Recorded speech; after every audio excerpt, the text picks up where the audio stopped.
brought to you by Palvi Agrico. आता शेतीसाठी जे काही लागणार ते घरपोच मिळणार, तेही मोबाईलच्या एका क्लिकवर.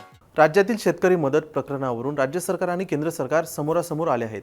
त्याचं कारण म्हणजे राज्य सरकारनं केंद्र सरकारला मदतीचा प्रस्ताव पाठवला की नाही यावर मोठा प्रश्न उपस्थित झाला आहे. महाराष्ट्रात महापुरानं आणि अतिवृष्टीनं तब्बल 14 लाख हेक्टर क्षेत्राची मोठ्या प्रमाणावरती हानी झाली.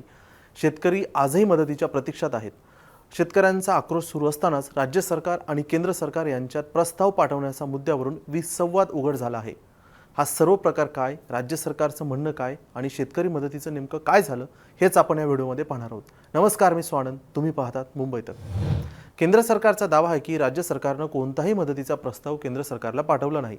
संसदेत केंद्रीय कृषी मंत्री शिवराजसिंह चौहान यांनी दिलेल्या लिखित उत्तरानुसार राज्य सरकारकडून अतिवृष्टी संदर्भात कोणताही मदत प्रस्ताव केंद्राकडे आलेला नाही. राज्यात 14 लाख हेक्टर नुकसान झालेलं असताना केंद्राला मात्र केवळ 1 लाख हेक्टर नुकसानाची माहिती देण्यात आल्याचंही समोर आलं आहे. यामुळे शेतकऱ्यांच्या मदतीचा प्रश्न राजकीय वादात अडकला असून सरकार निवडणुकीत गुंग असताना शेतकऱ्यांना वाऱ्यावर सोडला आहे का असा प्रश्न देखील आता उपस्थित होत आहे. राजू शेट्टींनी देखील यावरती हल्लाबोल करत म्हटलं आहे की दबावाखाली प्रस्ताव थांबवला का. स्वाभिमानी शेतकरी संघटनेचे अध्यक्ष आणि माजी खासदार राजू शेट्टी यांनी राज्य सरकारवरती टीका करत ते म्हणाले की केंद्राकडे प्रस्ताव गेला नसेल तर त्याचं उत्तर राज्य सरकारनं द्यावं. केंद्राचं पथक 2 वेळा राज्यामध्ये आलं, पाहणी केली आणि आता प्रशासन नेमकं करतंय काय असा देखील त्यांनी प्रश्न उपस्थित केला आहे.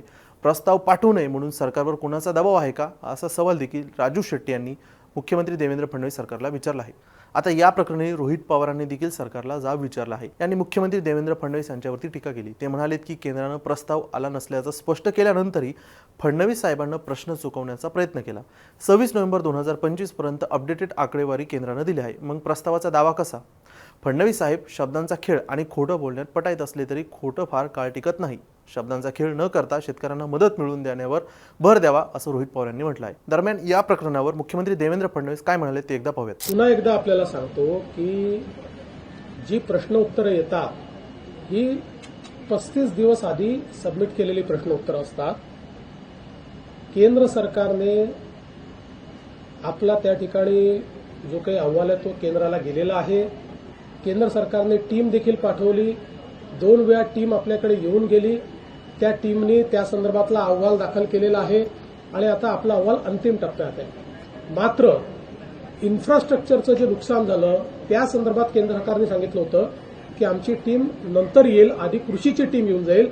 त्यामुळे इन्फ्रास्ट्रक्चरच्या संदर्भात जे काही नुकसान झालं आहे त्याची जी मदत आपल्याला घ्यायची आहे त्या संदर्भात त्यांची टीम अद्याप आलेली नाही. ती पुढच्या आठवड्यात अपेक्षित आहे. ती टीम आल्यानंतरच त्याचा अहवाल जाईल. कृषीच्या संदर्भातला आपला अहवाल गेलेला आहे. पण या मदतीच्या विषयावरून राजकारण होत असलं तरी शेतकऱ्यांचं काय. राज्य आणि केंद्र सरकारमधील या गोंधळात शेतकरी अजूनही अधिक मदतीची वाट पाहत आहे. प्रस्तावाची वास्तविक स्थिती नेमकी काय यावर अजूनही स्पष्टता नाही. केंद्र आणि राज्य सरकार या दोन्ही पातळ्यांवरून परस्पर विरोधी माहिती समोर येत असल्यानं आकडे चुकीचे दिले की प्रस्तावच गायब आहे. सरकारनं प्रस्तावच पाठवला नाही की केंद्रानं चुकीची माहिती दिली आणि शेतकरी मदतीचा मुद्दा निवडणूक राजकारणाचा बळी तर ठरत नाही ना, असे अनेक प्रश्न आता उपस्थित होत आहेत. या प्रश्नांची उत्तरं अद्याप मिळालेली नाहीत. मात्र शेतकरी मदत लांबली तर त्याची सर्वात जास्त किंमत फक्त आणि फक्त शेतकऱ्यांना चुकवावी लागणार आहे. बाकी सर्व अपडेट्ससाठी, राजकीय घडामोडींसाठी, विविध विषयांच्या सखोल विश्लेषणासाठी तुम्ही पाहत राहा मुंबई तक.